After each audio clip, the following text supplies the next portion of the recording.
Suaranya belum ada 1.000 orang. Padahal di tempat ini ada 1.000 orang. Amin. Masih mau memuji Tuhan. Ayo kita berikan tepuk tangan.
Hatiku bergembira.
jelas. Silakan duduk kembali Bapak Ibu Saudara.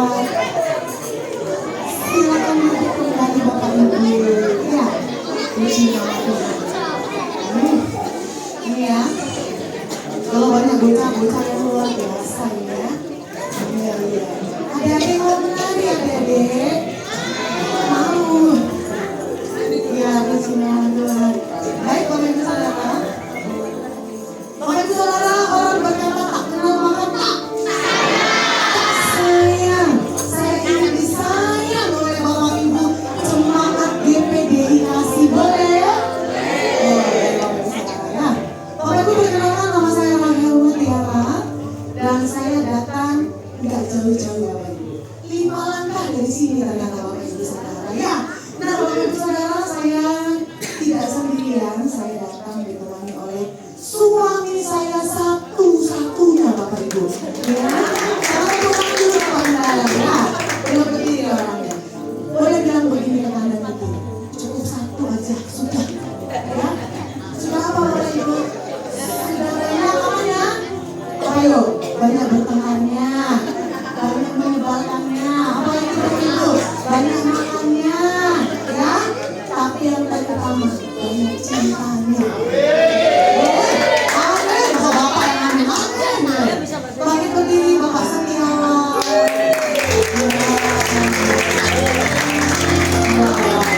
Setiawan, artinya apa Bapak Ibu? Setia ya? Bapak Ibu, ada yang pengertian, ada yang menawan, ada yang senawan, ada yang senewon nanti namanya. Setia dan menawan. Ibu-ibu,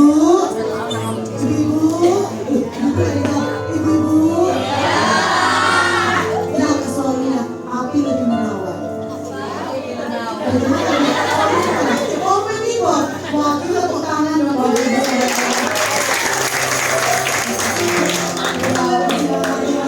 Dan saya juga ditemani oleh anak saya Bapak Ibu. Sama anak saya cuma satu Bapak Ibu, sekolahnya mahal. Saya harusnya menjadi ibu gembala ya. Iga loh Bapak Ibu Saudara ya. Cuma satu Bapak Ibu Saudara ya. Puji nama Tuhan. Baik, saya senang loh dari pertama kali lagi bersama-sama kan dengan Bapak Ibu. Hari kita bermasuk dan kita berdoa Tuhan. Amin. Saya percaya apa yang menjadi doa dari Bapak Ibu semua, Tuhan akan menjawabnya, Tuhan akan mengabulkannya tepat pada waktunya. Amin. Baik, saya mengucapkan terima kasih kepada Tuhan Yesus Kristus, kepada Bapak dan Ibu Gembala, ya, luar biasa terima kasih banyak. Pak Julia dan Ibu Lewa, luar biasa ya. Di sini juga ada Tante Eva, luar biasa ya, puji nama Tuhan. Baik, Bapak Ibu Saudara, Bapak Ibu ada yang tahu YouTube channel saya, Bapak Ibu? Ada yang tahu ya, kasihan saya ya. Saya memperkenalkan diri aja lagi Bapak Ibu ya. Boleh ditampilkan YouTube-nya, ada? Bisa? Nah, alamat YouTube-nya Bapak Ibu Saudara ya. Jadi Bapak Ibu Saudara, saya dan suami dari tahun 2017 kami memulai konten kreator yaitu sebagai penyanyi rohani Bapak Ibu. Jadi apapun yang saya nyanyikan seperti lagu-lagu cover atau lagu-lagu pujian ciptaan saya maupun ciptaan dari suami saya itu ada di YouTube channel Bapak Ibu Saudara. Nah, ada juga satu, saya itu waktu itu bersama dengan suami memulai hanya dengan 30 orang subscriber Bapak Ibu Saudara. Tapi puji Tuhan di tahun 2025 ini saya dan suami dipercayakan boleh ada berapa? 342.000 subscriber dan total jumlah yang 340. Nah, Bapak Ibu Saudara, ini bukan kuat dan gagah saya. Nanti Bapak Ibu sampai rumah ya, boleh dilihat namanya, di subscribe ya Bapak Ibu. Nanti di komen bilangnya gini, Shalom, saya dari Jemaat GPDI Kasih. Boleh? Puji nama Tuhan. Baik Bapak Ibu Saudara, suka dan duka yang ada di sana Bapak Ibu Saudara itu bukan hanya begitu kami upload langsung bagus, langsung viral, enggak Bapak Ibu Saudara, tetapi melalui proses. Dari hal yang kecil, Tuhan percayakan hal yang besar. Bapak Ibu Saudara mau melakukan dari hal yang kecil, Tuhan pasti akan percayakan hal yang besar. Bapak Ibu, saya punya kata-kata begini.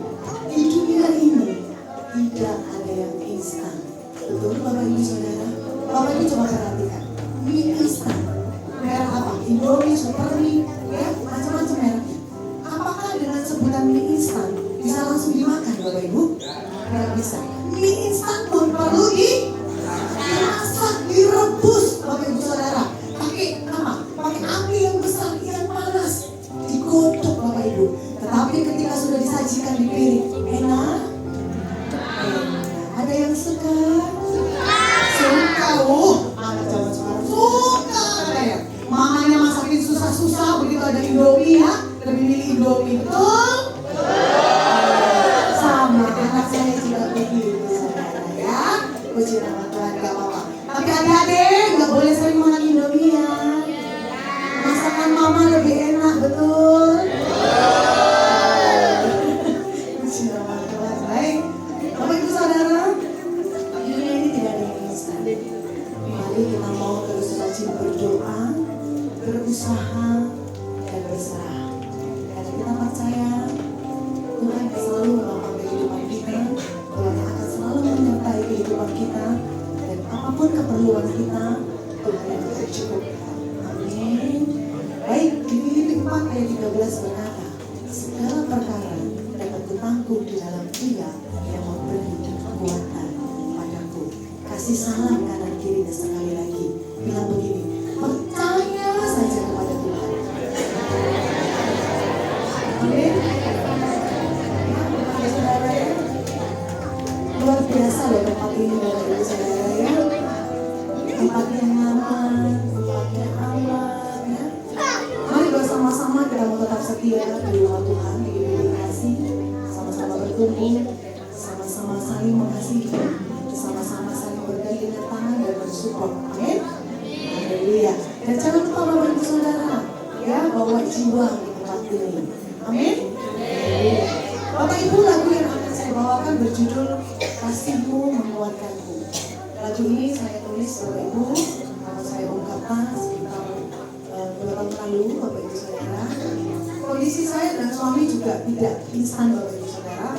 Kami pernah di posisi yang terbaik menurut kami, tapi kami juga pernah jatuh hingga titik terendah, bahkan sampai minus ya Bapak Ibu Saudara. Dan kami melihat bahwa pertolongan Tuhan tidak pernah terlambat. Bapak Ibu, kalau boleh saya sedikit bercerita, ini saya singkat saja. 8 tahun saya dan suami tidak punya rumah Bapak Ibu Saudara. Dari yang punya rumah di sekitar daerah Trosobo Bapak Ibu Saudara ya, rumahnya menurut kami besar, cukup untuk kami berpindah. Tapi dengan satu dan lain hal rumah itu dijual, lalu kami menutup semua hutang, membuka usaha baru tapi bangkrut, hutang lagi, jadi berputar seperti itu saja Bapak Ibu Saudara. Dan kami akhirnya mendapatkan rumah yang sekarang yang saya bilang tidak jauh dari kita, hanya 5 langkah Bapak Ibu, itu dipinjami Bapak Ibu Saudara. 8 tahun dipinjami. Itu menurut kami sudah sangat kemurahan Tuhan. Bapak Ibu saya mau tanya, rata-rata orang kalau dipinjami rumah cuma berapa tahun Bapak Ibu? 2 paling ya, paling banyak 2 tahun. Tapi 8 tahun ketika kami berdoa menanti Bapak Ibu Saudara, Tuhan menjawab doa kami. Entah berapa air mata yang harus keluar, entah bagaimana cara kami berdoa berlutut, tapi yang kami tahu adalah ketika kami berdoa, kami berserah dan kami berusaha, Tuhan buka jalan. Dan tahun 2025 ini pada tanggal 18 Juni Bapak Ibu Saudara, saya mendapatkan apa yang tidak pernah saya pikirkan, apa yang tidak pernah saya dan suami duga. Kami bisa beli rumahnya Bapak Ibu Saudara. Saya lagi boleh berkata tentang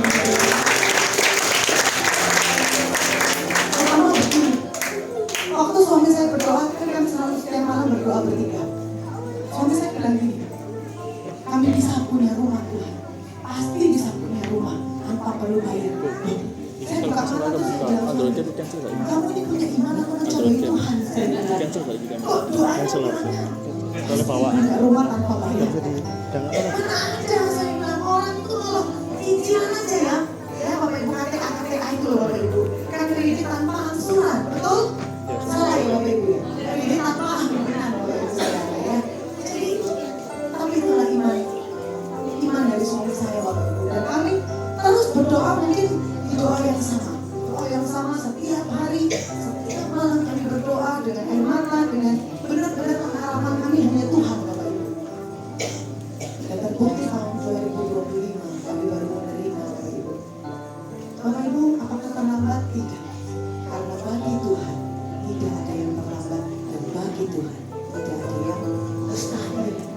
Ini pergumulan saya berbeda dengan pergumulan Bapak Ibu.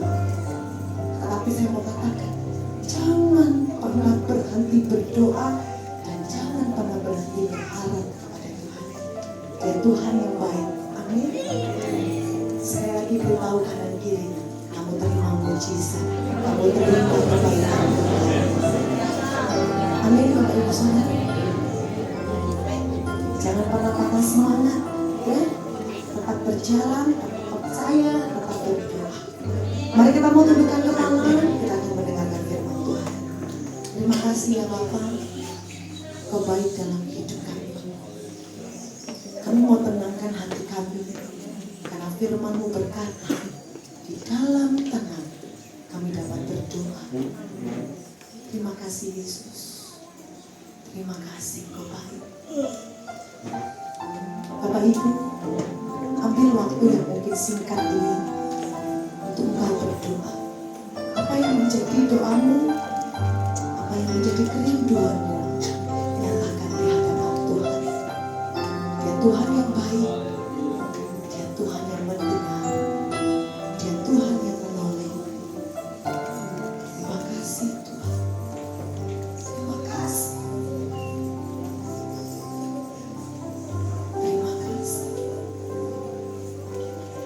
Di saat ku tak berdaya,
firman-Mu ini.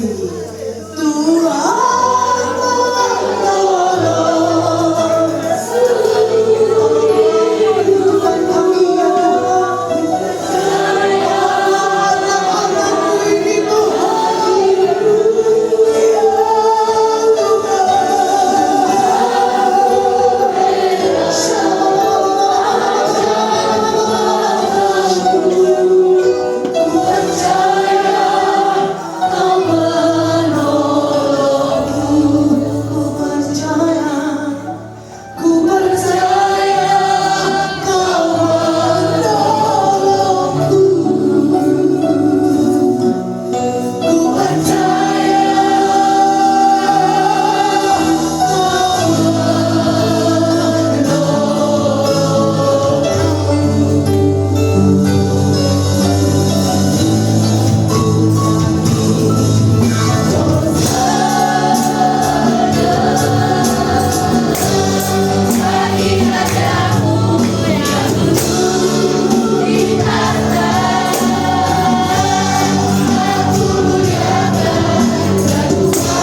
Engkau sungguh Tuhan yang setia, Engkau sungguh Tuhan yang penuh kasih, Engkau sungguh Tuhan yang menyatakan anugerah-Mu, pertolongan-Mu bagi kami semua.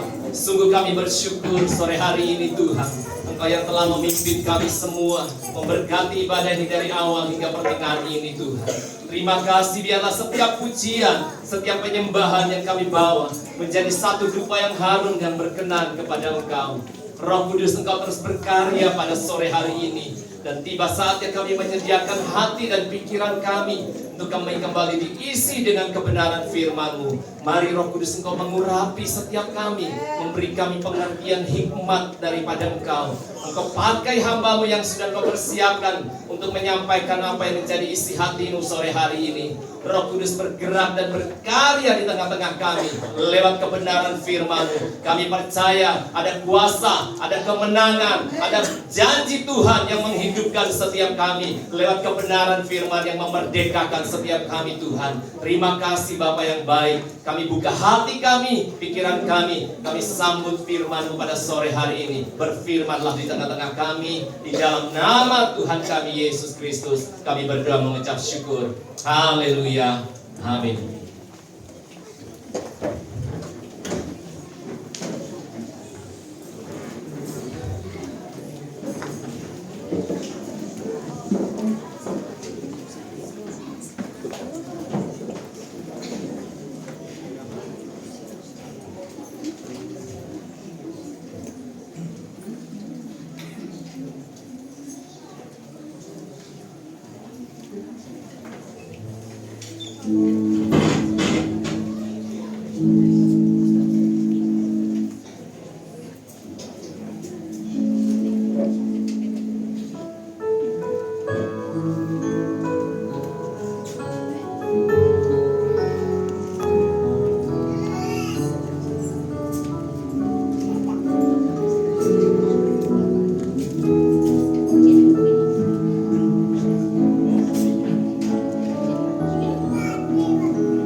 Di nama Tuhan, selamat sore Bapak Ibu, Saudara-saudari. Ada haleluya. Haleluya.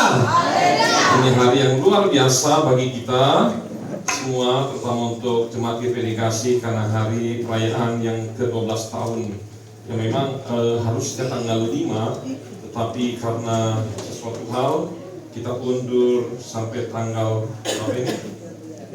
13. Ya. Puji nama Tuhan. Terima kasih kepada semua tamu undangan dan juga kepada Maria suami istri, Mutiara suami istri dan anak, mana tadi anaknya? Oh, di luar sebentar. Oke, hari ini saya akan memberitakan firman Tuhan dengan tema Giving My Best atau memberi yang terbaik untuk Tuhan. Kita buka semua di dalam Roma 12 ayat yang pertama. Roma 12 ayat yang pertama. Kita akan bacakan ayat ini bersama-sama dalam hitungan ketiga. Mari kita semua bangkit berdiri untuk membaca ayat yang pertama ini. Roma 12 ayat yang pertama. 1, 2, 3. Karena itu saudara-saudara, kepada Allah, aku menasihatkan kamu supaya kamu mempersembahkan tubuhmu sebagai persembahan yang hidup, yang kudus, dan padamu yang sejati. Puji nama Tuhan, silakan duduk. Kesalahan klasik yang suka dilakukan oleh anak-anak Tuhan, yaitu ketika datang beribadah, mempersembahkan korban, katanya mau ke gereja, menyenangkan Tuhan, tetapi mereka itu tidak sedikit yang punya konsep bahwa sadar mereka datang untuk menerima. Mungkin karena ada juga yang masukkan, oh ya memang karena kita akan menerima berkat dan segala macam. Tetapi itu sebenarnya konsep yang sangat-sangat salah. Datang beribadah bukan untuk menerima, bukan untuk mendapat. Apapun itu bentuknya, baik itu berkat kesehatan, kekuatan, kekayaan, bukan itu tujuan utama kita datang beribadah. Contoh begini, ketika ada anak kecil ditanyakan, kamu sekolah, tujuan kamu sekolah untuk apa? Harusnya yang pertama, untuk apa? Untuk jadi pintar. Terus kalau besar dapat pekerjaan. Terus attitude-nya bagus, karakternya bagus, betul? Tapi coba ditanya, nggak semua anak. Ada sebagian anak yang kalau ditanya, kamu sekolah ngapain? Ya daripada di rumah. Bosan kalau saya datang di rumah terus, dimarah terus. Gitu. Ada yang pernah begitu? Terus apa lagi? Kalau ditanya, kenapa kamu nggak mau, kamu mau sekolah supaya dapat ijazah? Ada yang supaya dapat uang sekolah. Nah, sama-sama datang ke sekolah, tetapi mempunyai tujuan dan motivasi yang salah. Nggak salah juga kalau kita datang ke gereja punya harapan untuk supaya diberkati, yang sakit menjadi sembuh, yang kekurangan secara finansial Tuhan cukupkan. Tetapi menjadi salah kalau hanya itu saja tujuan kita datang kepada Tuhan. Saya mau katakan, memberi kepada Tuhan itu seringkali seadanya. Datang, sudah mau firman Tuhan, belum doa berkat, sudah pergi. Memberi persembahan, ayo saya tantang, yang terbesar, yang terbaik, apa yang terkecil? Kalau misalnya ada yang biru-biru itu, aduh nyesel, kenapa yang tadi nggak ditukar ya? Coba biru. Ya.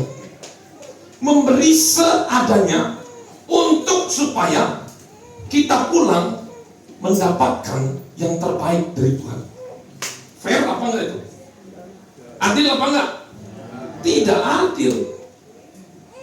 Kita ingin mendapatkan yang terbaik, tetapi memberi seikhlasnya, seadanya.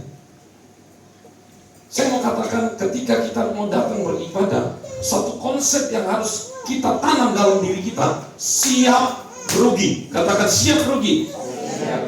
Sudah rugi waktu, rugi tenaga, rugi perasaan, semuanya.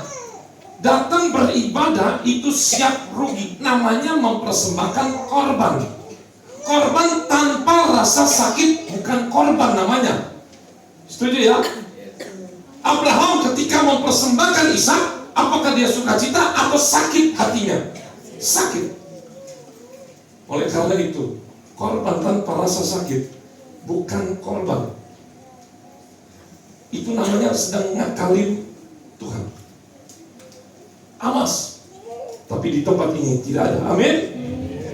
Karena di dalam Lukas 9 ayat 23 di sana dikatakan, setiap orang yang mau mengikuti aku, ia harus apa?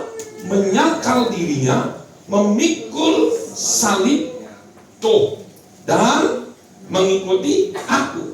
Arti menyangkal ini adalah melawan keinginan dirinya.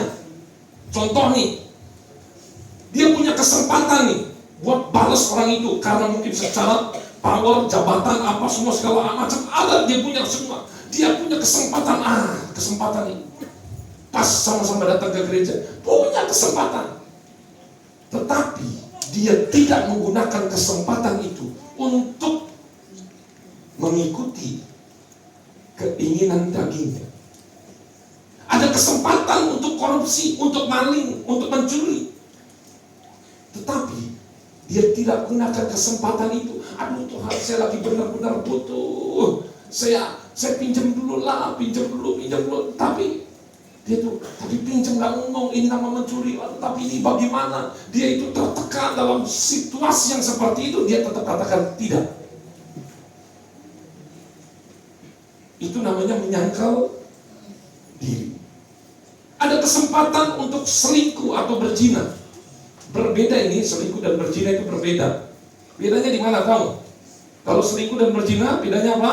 Kalau selingkuh sudah ada pasangannya. Kalau berzina belum tentu menikah. Belum menikah bisa berzina. Tapi selingkuh hanya ditetapkan untuk orang yang sudah berpasangan. Dan saya nggak mengerti apakah pacaran disebut selingkuh. Saya rasa itu masih belum di dalam kategori Alkitab. Selingkuh adalah ketika orang itu sudah mengikat perjanjian suami dan istri menjadi satu daging, kemudian dia mencari lagi, itu namanya selingkuh. Selingkuh sekalian berzina. Tapi berzina belum tentu selingkuh. Kalau memang dia masih jomblo, bisa dia cari, bisa.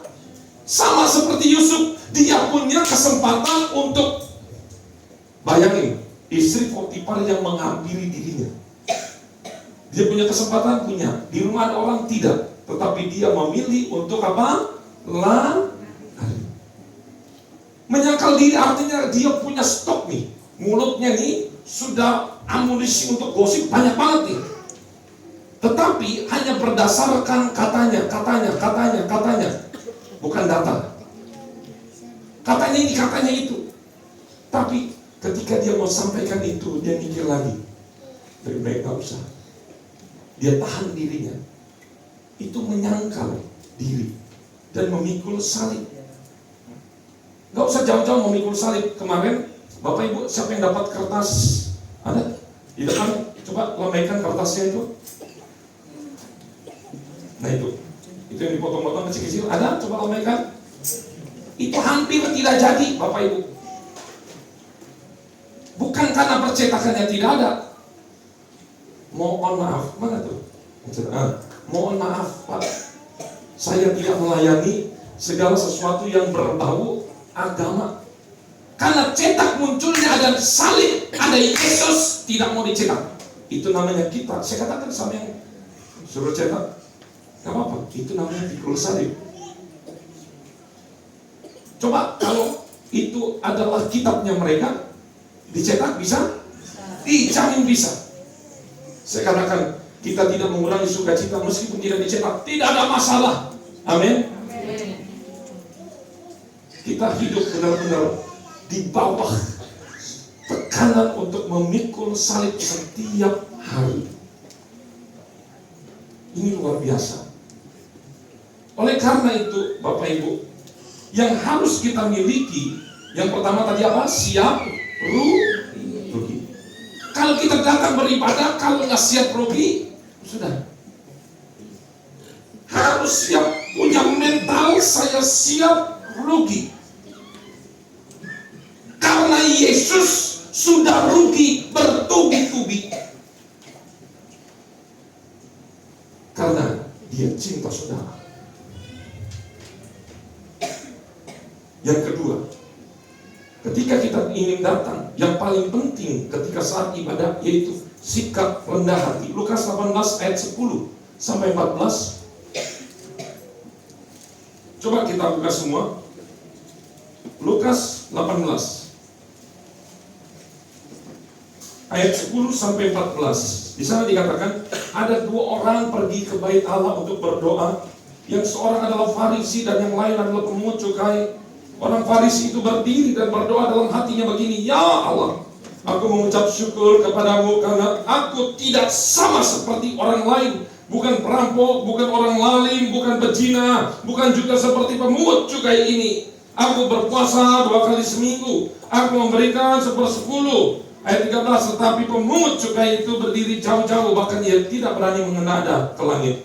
Melainkan ia memukul diri dan berkata, "Ya Allah, kasihanilah aku, orang berdosa." Dan Yesus berkata, gimana? Orang ini pulang ke rumahnya sebagai orang yang dibenarkan Allah dan orang lain itu tidak. Sebab barang siapa meninggikan diri, ia akan direndahkan. Dan barang siapa merendahkan diri, ia akan apa? Ditinggikan. Jadi saya mau katakan, sikap rendah hati ini, sebelum kita datang ke gereja, ini penting.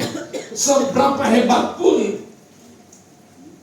karunia yang Tuhan berikan kepada kita, saya selalu wanti-wanti, kita harus punya pemikiran, saya nggak penting.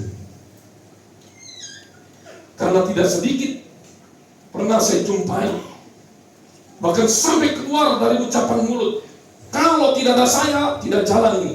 Kalau tidak ada saya, ini semua berantakan. Wah. Tapi Yesus sempat mau katakan, saya ingat perkataan Yesus begini. Waktu orang-orang memuji Tuhan, Hosana, Hosana, dan orang-orang Farisi berkata, "Yesus suruh mereka tutup mulut." Dan Yesus berkata apa? Kalau mereka tutup mulut, siapanya? Batu-batu, gunung-gunung. Kalau mereka memuji Tuhan, apa yang terjadi? Celakalah. Oleh karena itu saya mengatakan, ciri-ciri yang orang katanya kudus di gereja itu adalah orang yang suka fokus ngurusin dosanya orang. Jadi ketika Bapak Ibu masuk ke gereja, sudah nggak usah mikirin dosanya orang lain, pikirin dosa kita sendiri. Amin.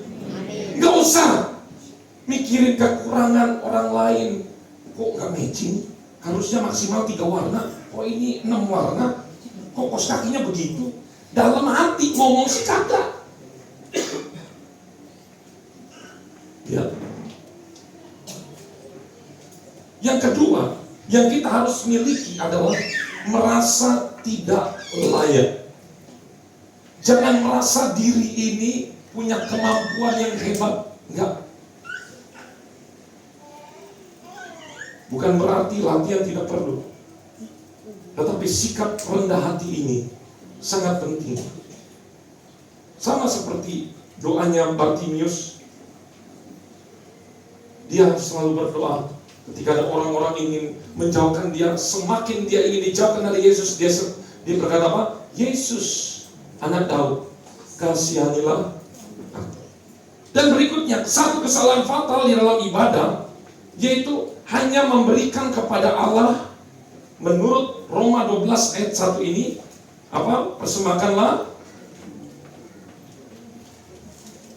Coba. Sudah jalan ya? Roma 12 ayat 1, coba 1, 2, 3.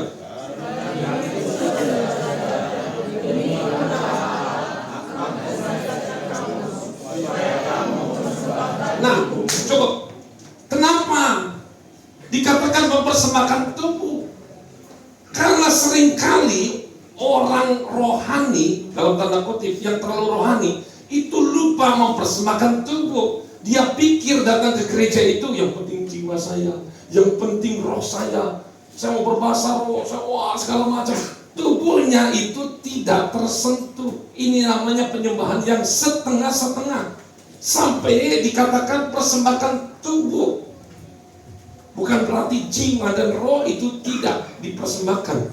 Tetapi tubuh ini kadang lali. Bahasa Jermannya apa lali itu? Lupa. Coba buka Roma 6 ayat 13 sampai 14. Ya, di sana dikatakan, dan janganlah kamu menyerahkan anggota-anggota tubuhmu kepada apa? Dosa. Ini digunakan di mana? Apakah kita berdosa, berzina di gereja, membunuh di gereja, mencuri di gereja? Kan enggak. Di gereja kan semuanya orangnya yang jahat aja berubah menjadi baik, betul? Betul ya? Makanya saya berapa kali lihat di gereja udah haleluya, pas pulang berantem di luar. Dia tahan, di sini tahan, di luarnya dia pikir acara gereja udah selesai ketika doa berkat, amin, ayo kita taruh di depan. Gak usah ngomongin jemaat, selevel hamba-hamba Tuhan yang besar. Saya gak ngomongin siapa orangnya, itu pun melakukan hal yang sama. Dipikir sudah ibadah selesai, amin, kita taruh di depan, karena ibadahnya sudah selesai. Ya. Ini dikatakan dipakai senjata kelaliman, tetapi serahkanlah dirimu kepada Allah sebagai orang-orang yang dahulu mati, tetapi yang sekarang hidup. Serahkan anggota-anggota apa? Tubuhmu kepada Allah untuk menjadi apa? Senjata. Di mana ini lokasinya? Di gereja apa di luar gereja? Di luar. Katakan di luar. Jaga mulut kita. Bahasa Jermannya apa? Mulut? Oh, lambe. Sebab kamu tidak akan lagi dikuasai oleh dosa. Makanya orang yang terus berbuat dosa itu kenapa? Karena di sini hanya dipending, dipause, dijeda untuk berbuat dosa. Selesai ini di luar sama lagi. Hari Senin Sabtu berbuat dosa, hari Minggu kudus, begitu terus, makanya tidak ada perubahan. Makanya saya katakan persembahan yang terbaik itu tidak stop sampai di gereja saja, tetapi di luar gereja pun kita harus mempersembahkan kepada Tuhan tubuh kita ini, amin. Bahkan kalau ini saya bahas panjang. Saya mau katakan ketika kita menjaga makan kita, itu sama dengan kita sedang beribadah. Ketika kita sedang menjaga kesehatan kita, kita itu sedang memberikan korban persembahan kepada Allah. Tapi itu nanti di dalam waktu yang lain. Terus, coba Roma 12 ayat 1. Mundur. Di sana dikatakan bagaimana? Ya.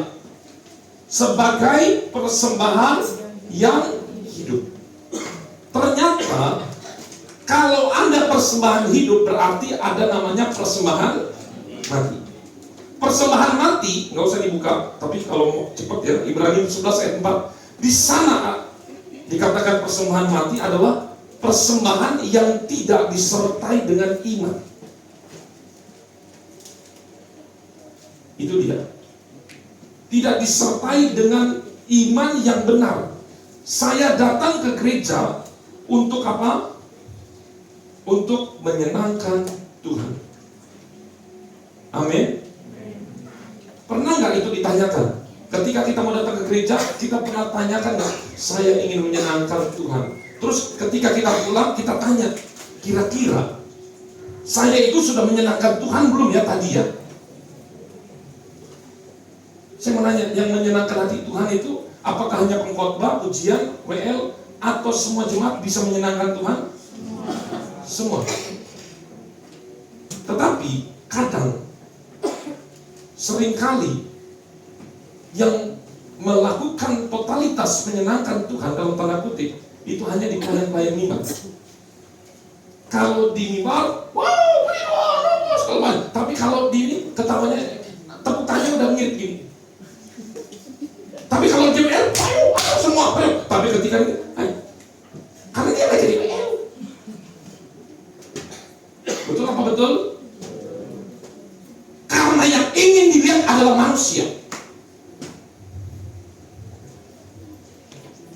Kalau ingin dilihat Tuhan, di luar pun dimanapun, kita harus memberikan porsi yang sama. Justru pelayanan yang diuji, yang dilihat oleh Tuhan adalah pelayanan yang tidak terlihat. Itu benar-benar diuji oleh Tuhan. Daud dikatakan menyenangkan Tuhan. Apakah waktu di istana penyembahannya? Kagak, Bapak Ibu. Tapi Tuhan merasa disenangkan. Tahu ketika di mana? Ketika di padang dia nyanyi. Cuma ada domba beberapa, nggak apa-apa. Dia beri yang terbaik, main kecapi. Menyenangkan. Semua orang nggak ada. Justru dia menjadi kesukaan Tuhan ketika tidak ada yang terlihat. Itu sangat luar biasa. Di hadapan Tuhan, gak peduli baju kita mahalnya berapa juta, kehebatan kita berapa, luar biasanya skill talenta kita, tetapi yang Tuhan lihat adalah hati. Saya mau tanya, tujuan kita datang beribadah, merayakan ulang tahun, harusnya apa? Ingin menyenangkan. Jangan ada yang punya tujuan, saya mau ketemu artis rohani, saya mau makan-makan, saya nggak peduli dengan nyanyian, yang penting habis ini makan. Saya mau datang karena mumpung saya baru beli sepatu baru, baju baru, kapan lagi dipamerkan di anting baru. Itu menjadi sesuatu yang sangat-sangat salah. Oleh karena itu saya mau katakan, tujuan kita datang ke gereja itu untuk menyenangkan Tuhan. Yang kedua, 1 Samuel 15 ayat 22 sampai 23, kita akan bacakan ini. Tujuan kita datang beribadah adalah 1 Samuel 15 ayat 22. Di sana dikatakan apa? Tetapi jawab Samuel, apakah Tuhan itu berkenan kepada korban bakaran dan korban sembelihan sama seperti kepada mendengarkan suara Tuhan? Bapak Ibu baca 1, 2, 3. Sesungguhnya mendengarkan lebih baik daripada korban sembelihan, memperhatikan lebih baik daripada lemak domba-domba jantan. Jadi saya mau katakan, persembahan itu baik, Bapak Ibu menyanyikan pujian baik, memainkan musik baik, semua baik, pengkhotbah baik. Tetapi saya mau katakan, itu tidak menggantikan korban yang terutama. Saya mau tanya nih, makan es krim baik apa enggak? Ya kalau sedikit-sedikit oke lah ya, oke ya. Makan bolu, cake gitu, apa segala macam, cookies, boleh kan? Tapi kalau kita satu gentong itu makan es krim terus, bagaimana akibatnya? Kembung. Karena itu bukan menu utama. Menu utama Tuhan adalah apa? Ketaatan, bukan ritual agama. Menu yang paling Tuhan suka itu adalah ketaatan, bukan ritual keagamaan. Pelayanan, kita hadir rajin, korban persembahan, itu tidak bisa menggantikan menu utama, yaitu apa? Ketaatan atau dengaran. Awas, jangan sampai kita terbalik. Kita datang karena ritual agama, sudah menyelesaikan A, B, C, D, yang dilatihan dan segala macam, semuanya sudah, bahkan nyanyi kor sudah, persembahan sudah, semua sudah diikuti. Tetapi yang paling utama, yaitu dengaran, kita abaikan. Raja Saul itu sudah tidak dianggap lagi sebagai raja, cuman sepele, karena dia mengutamakan sesuatu yang kelihatan, ritual agama, yaitu apa? Dia memotong korban. Sebenarnya itu nggak salah, itu betul, tetapi bukan menu utama yang disukai Tuhan. Oleh karena itu, saya mau katakan, Jangan sampai hidup kita terbalik di dalam cara berpikir. Yang ketiga, yang terakhir, tujuan kita datang ke gereja adalah mempersembahkan yang salah ini ya, korban yang setengah-setengah. Kisah Rasul 5 ayat 1 sampai 10. Ini cerita tentang Ananias dan siapa? Safira. Tuhan tidak suka anak-anak Tuhan itu setengah-setengah, setengah hati. Bahkan diperkuat lagi dalam Wahyu 3 ayat 16 di jemaat Laodikia, yaitu jemaat yang apa? Tidak dingin, tidak panas, yaitu suam kuku. Apa ini artinya? Dengarkan baik-baik. Kita ibadah, Tuhan saya mengasihi Engkau, tetapi ibadah itu juga di dalam hatinya dia ada iri hati. Di dalam hatinya masih ada dendam. Di dalam hatinya masih ada akar pahit. Mulut yang sama mengeluarkan berkat di gereja, tetapi mulut yang sama nanti sebentar keluar itu mengeluarkan kasnya Meso Surabaya. Awas, setengah-setengah. Jangan berpikir ibadah selesai, ibadahnya sudah full. Ibadah itu mulai dari kita melek, bangun tidur, sampai dengan kita tutup mata. Ibadah orang Kristen itu bukan 5 waktu, 24 jam. Katakan kiri kanan, 24 jam.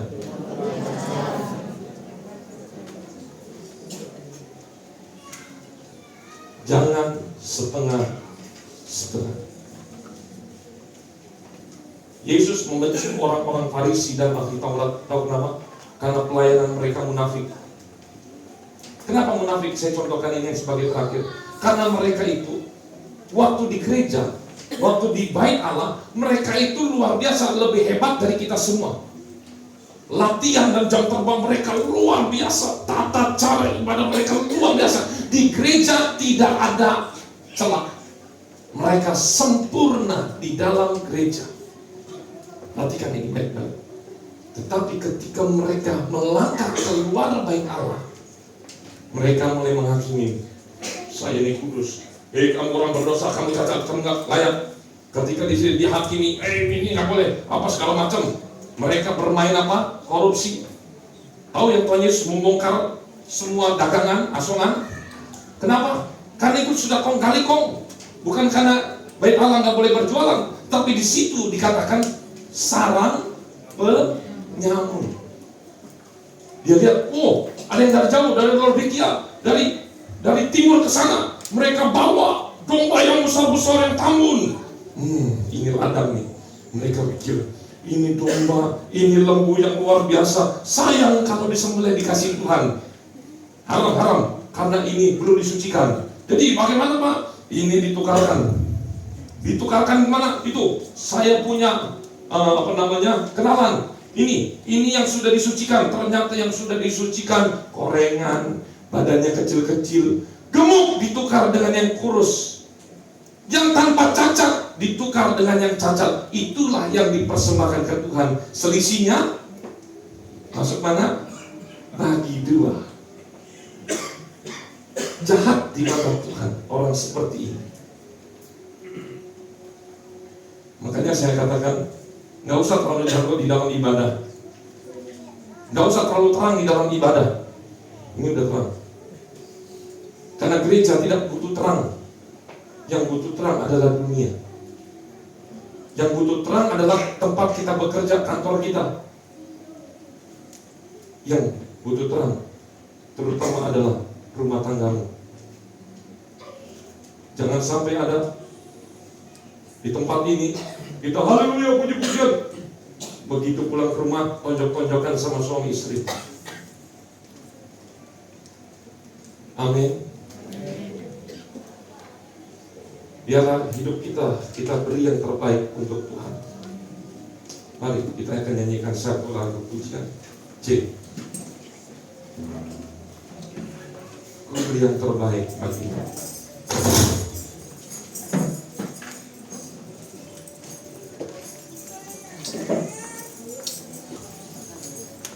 Mari kita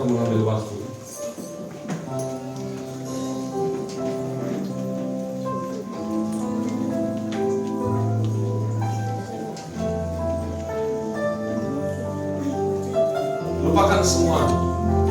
Apa itu makan-makan atau acara yang megah.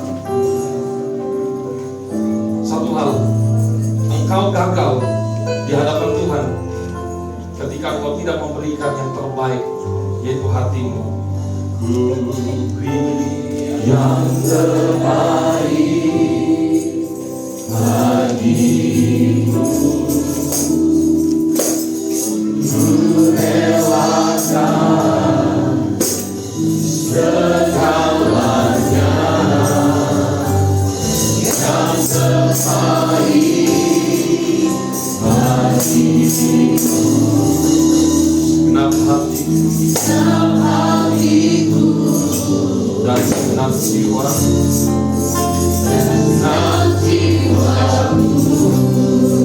Mari kita semua pakai sini.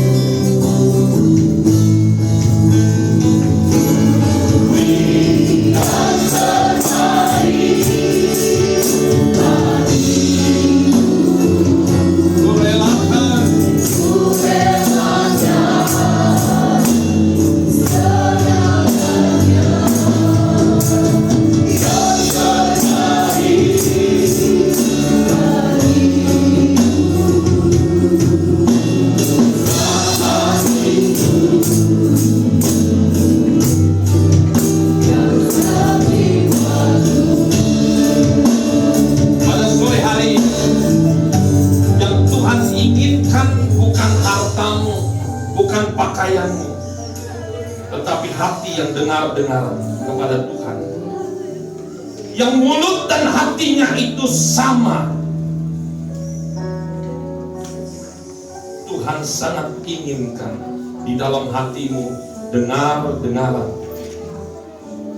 Kalau ada pada saat sore hari ini yang punya dendam, punya akar pahit, punya iri hati, persembahkanlah itu kepada Tuhan. Saya tahu itu berat, saya tahu itu berat, tapi itulah korban yang harum di hadapan Tuhan. Berikanlah air matamu, berikanlah suaramu, berikanlah semua yang ada dalam hidupmu.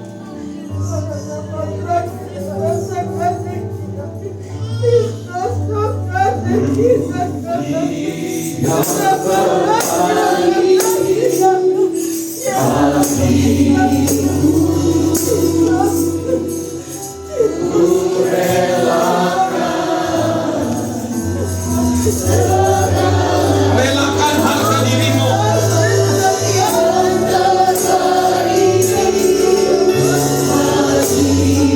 Berikanlah tubuhmu,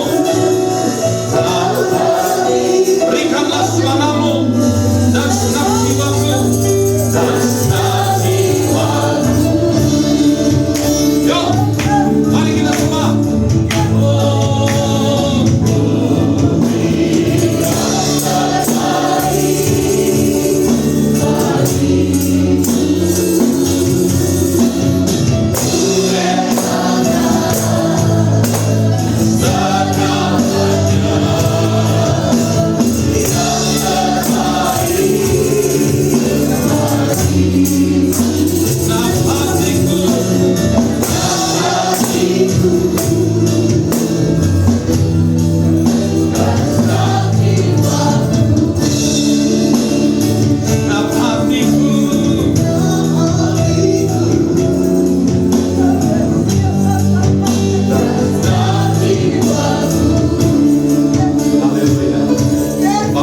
Silakan duduk.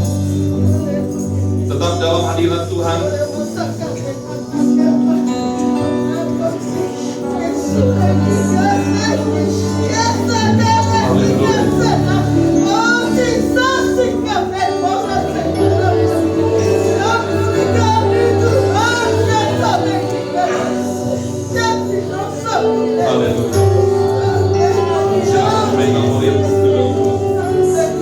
Ada satu hal yang ingin saya tanyakan. Ini menjadi kesaksian terakhir kepada Ibu Rahel Mutiara. Pernah tidak mengalami hal-hal yang seperti tadi? Mengalami hal-hal di dalam pelayanan seperti hambar, seperti rasa rutinitas, atau mulai sombong mungkin di awal-awal mulai diundang ke sana ke sini, mulai dibutuhkan, udah mulai motivasi yang salah karena kebutuhan ekonomi juga dan segala macam. Dan saya ingin tanya, bagaimana sih bisa lepas dari itu semua? Ya, silakan. Baik Bapak Ibu Saudara, Bapak Ibu Saudara, seperti yang ditanyakan oleh Bapak Gembala, apakah saya pernah merasa hambar? Bapak Ibu Saudara mungkin pernah, tapi rasanya itu hanya sebentar Bapak Ibu. Karena saya terlahir dengan orang yang selalu ingin merindukan Tuhan. Karena saya dengan suami selalu mengingatkan satu dengan yang lain. Kita cari Tuhan, bukan apa mau kita, tapi biarlah kehendak Tuhan yang jadi. Kami memang berdoa Bapak Ibu, tapi Bapak Ibu tahu 8 tahun itu bukan waktu yang kami mau. Kalau yang kami mau mungkin cepat Bapak Ibu Saudara, 1-2 tahun saja. Tapi Tuhan proses kehidupan kami sampai 8 tahun Bapak Ibu Saudara. Itu adalah masa-masa di mana penantian yang luar biasa yang diproses oleh Tuhan. Dan Tuhan mengatakan ketika engkau diproses, jangan protes Bapak Ibu Saudara. Apakah saya pernah merasa hambar Bapak Ibu Saudara? Kami akan berusaha bagaimanapun caranya, kami tidak akan pernah merasa hambar. Karena kami mau terus mendekat kepada Tuhan. Dan kami mau memberikan seluruh kehidupan kami hanya untuk Tuhan. Bapak Ibu Saudara, kami pelayanan mungkin seperti Bapak Gembala bilang, saya uji Tuhan, Tuhan kasih saya kesempatan. Seluruh Indonesia mungkin kami sudah kunjungi Bapak Ibu Saudara. Tapi kuncinya cuma satu Bapak Ibu. Kalau orang bertanya kepada saya, Bu, kami harus bayar berapa? Kami harus kasih PK berapa? Saya tidak pernah mengatakan satu peser pun keluar dari mulut saya. Saya hanya berkata seperti ini, berikan saja yang disediakan. Kalau tidak pun disediakan, kami akan tetap maju di dalam melayani. Bapak Ibu Saudara, apakah saya nggak pernah sama suami? Pernah Bapak Ibu dijanjikan ini dan itu, tapi kami tidak pernah berharap di situ. Ketika kami pulang, kami disalamin aja. Terima kasih, hati-hati ya, penerbangannya selamat. Saya dengan suami kami lihat-lihatan, puji Tuhan. Kita pulang Bapak Ibu Saudara. Apakah kami berdua menangis? Tidak. Suami saya cuma bilang begini, aman ya? Aman. Itu kode kami berdua. Aman, aman. Walaupun di depan mata ada cicilan Bapak Ibu, tetapi yang kami tahu Tuhan akan sediakan tempat pada waktunya. Amin Bapak Ibu Saudara. Jadi sampai detik ini, walaupun begini, pemerintahan Bu harus buka tarif Bu, karena kami itu ada dana yang gak akan pernah saya sebutkan Bapak Ibu. Karena kami berdua berkomitmen sampai kapanpun, dimanapun tempatnya, kami mau tetap melayani Tuhan. Orang berkata tempatnya kecil kayak kemarin di Pontianak. Bu, tempatnya kali ini kecil, jemaatnya dikit banget. Aduh Bapak Ibu, banyakan di sini percaya saya. Banyakan di sini, tapi saya bilang begini, saya nggak lihat jumlah orang. Yes. Tapi saya melihat hati yang rindu kepada Tuhan. Amin. Jadi saya mengatakan ke Bapak Ibu, datang setiap hari Minggu bukan karena rutinitas, jangan pernah ada rasa hambar, tapi dengan sukacita, dengan haus, dengan lapar, cari Tuhan. Seperti Bapak Gembala bilang, 24 jam kita bisa cari Tuhan. Amin. Puji nama Tuhan, terima kasih banyak Bapak Ibu Gembala. Mau nyanyi? Sama Yesus beres kabeh. Oh, beres kabeh ya, betul. Bisa? Kuncinya G. Kita nyanyi ya, yang tahu lagunya beres kabeh, lambaikan tangannya Bapak Ibu Saudara. Nah, berarti bangkit berdiri bersama-sama. Hidup ini mungkin ada masalah Bapak Ibu Saudara ya. Ada tantangan, ada rintangan. Jangan takut, jangan khawatir ya. Bersama Yesus keluas kabeh. Amin. Berikan tepuk tangan yang meriah bagi Tuhan. Haleluya.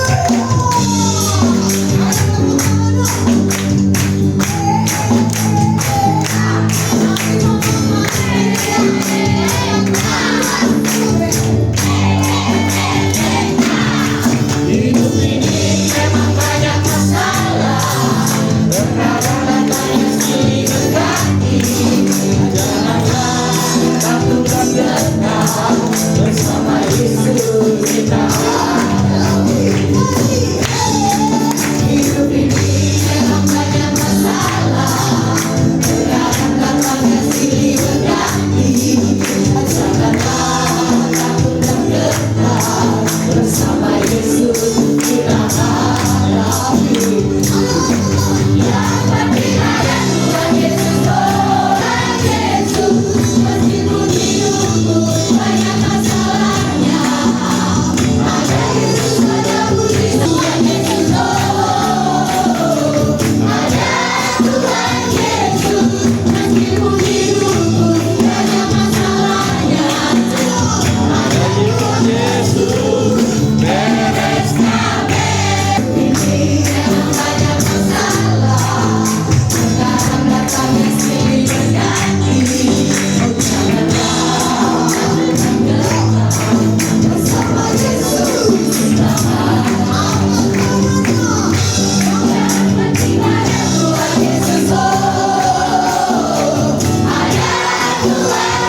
Sekali lagi tepuk tangan yang meriah buat Tuhan lagi.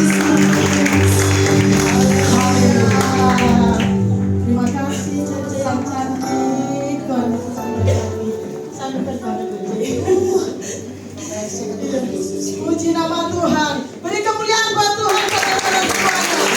Ya, setiap masalah hidup kita apapun itu ya, kita mau menerima proses Tuhan. Sama halnya dengan gereja kita yang terkasih ini ya, prosesnya Tuhan sungguh luar biasa.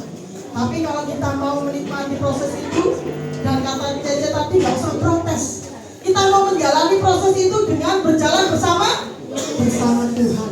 Tuhan Yesus sungguh luar biasa. Ya, Tuhan Yesus sangat baik. Puji nama Tuhan. Untuk selanjutnya yaitu saudara-saudara yang terkasih di dalam Tuhan, sebelum kita masuk ke dalam acara Happy Anniversary gereja kita yang ke-12 tahun. Gereja yang luar biasa, sudah mendidik kita, sudah mengubahkan kita. Terima kasih Bapak Gembala, Bapak Jerry yang luar biasa selalu mengajar mental kita untuk tetap kuat di dalam Tuhan. Luar biasa, beri kemuliaan buat Bapak Gembala kita. Haleluya.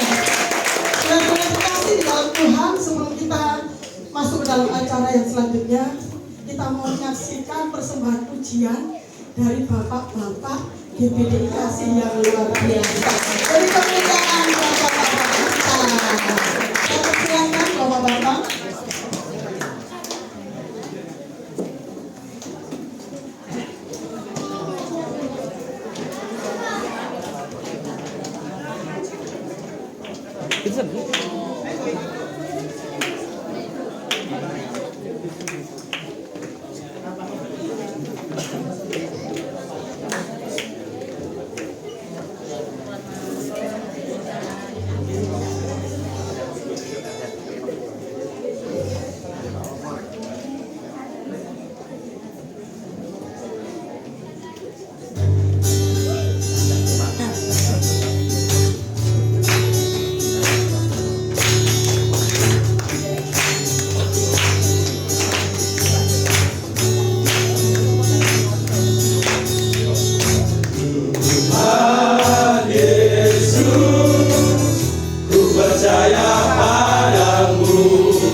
setiap langkahku berjalan.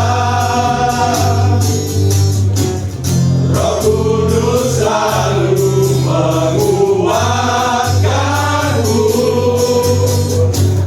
melewati badai pencobaan.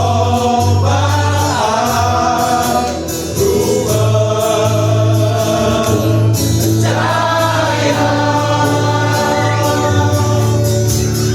percaya kita diselamatkan. Dengan percaya kita diselamatkan. Dengan percaya kita diselamatkan.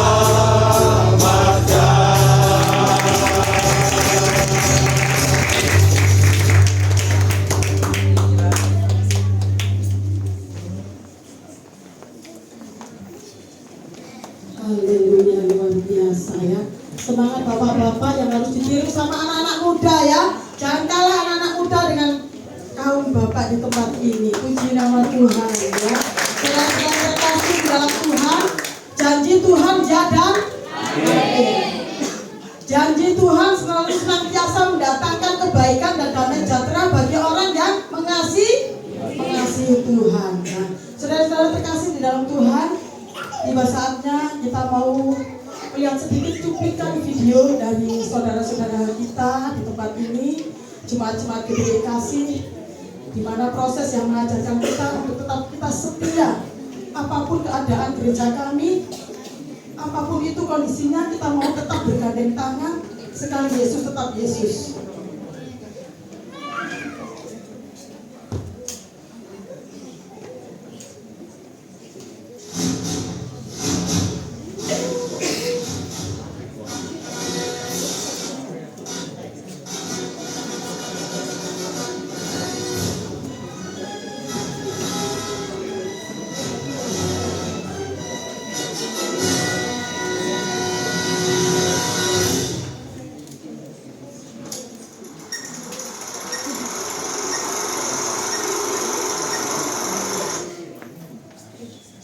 Ulang tahun ini bukan sekedar perayaan, tapi pengingat betapa berharganya setiap perjalanan. Masa lalu bukan hanya sekumpulan kenangan. Ia adalah guru terbaik yang membentuk dan mendewasakan, menjadikan pribadi yang lebih tangguh, lebih bersyukur, dan lebih memahami arti kehidupan. Shalom untuk semua jemaat, hari ini adalah momen spesial untuk merayakan kasih dan kemuliaan Tuhan untuk gereja GBI Kasih. Kami ucapkan selamat ulang tahun GBI Kasih yang ke-12.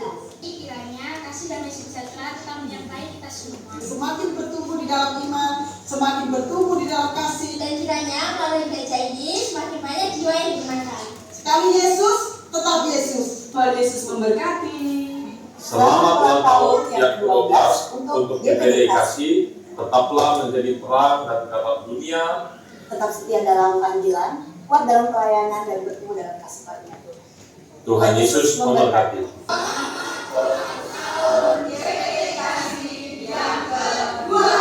Tuhan Yesus memberkati.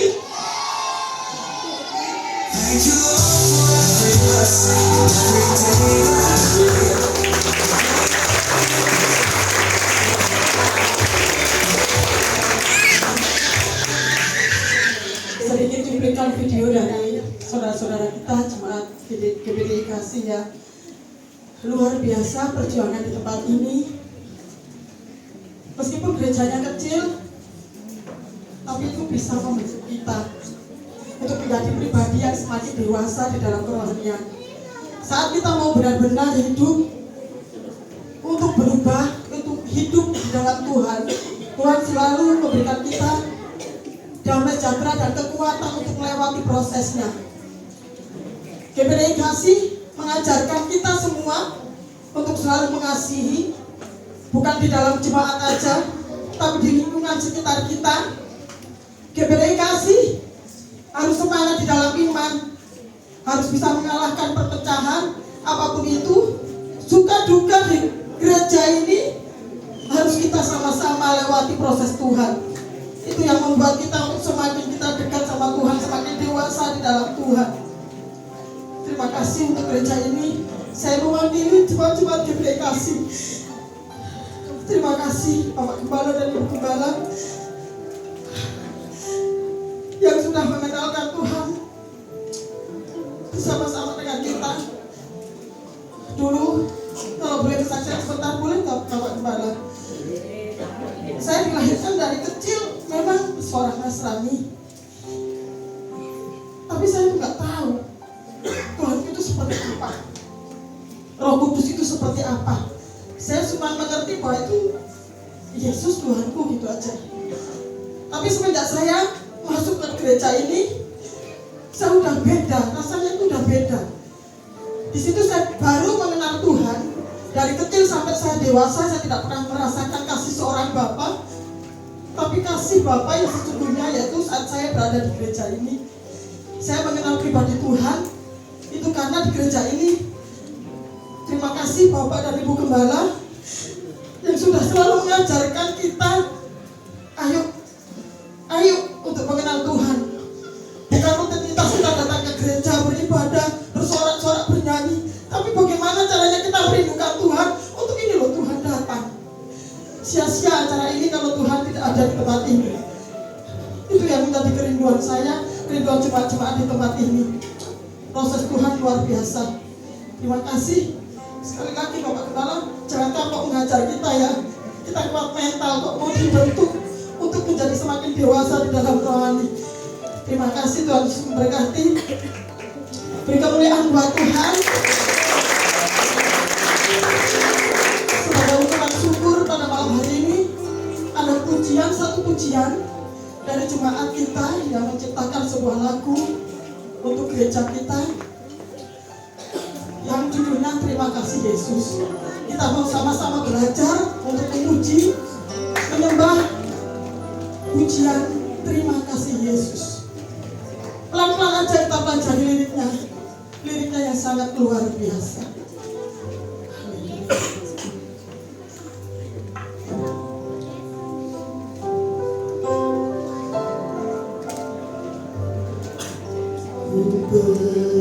Pejamkan mata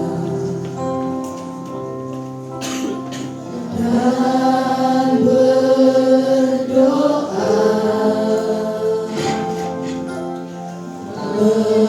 mengucap syukur buat kebaikanmu.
Mohon Bapak dan Gembala untuk maju ke depan. Kita mau masuk ke dalam proses pemotongan tumpeng sebagai syarat ucapan syukur kita betapa baiknya kemurahan Tuhan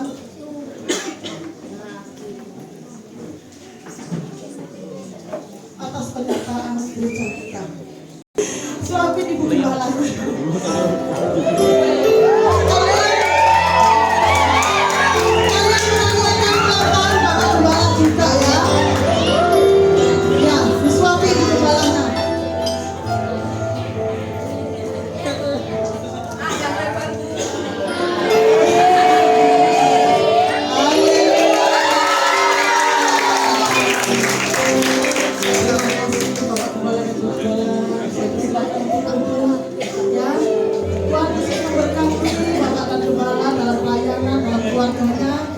Selamat juga ulang tahun Bapak Gembala ya. Saudara terkasih di dalam Tuhan, ya boleh minta tolong Bapak menyaksikan persembahan anak-anak sekolah minggu. Ya percaya saja. Ayo anak-anak sekolah minggu.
Tuhan, kita mau mempersiapkan persembahkan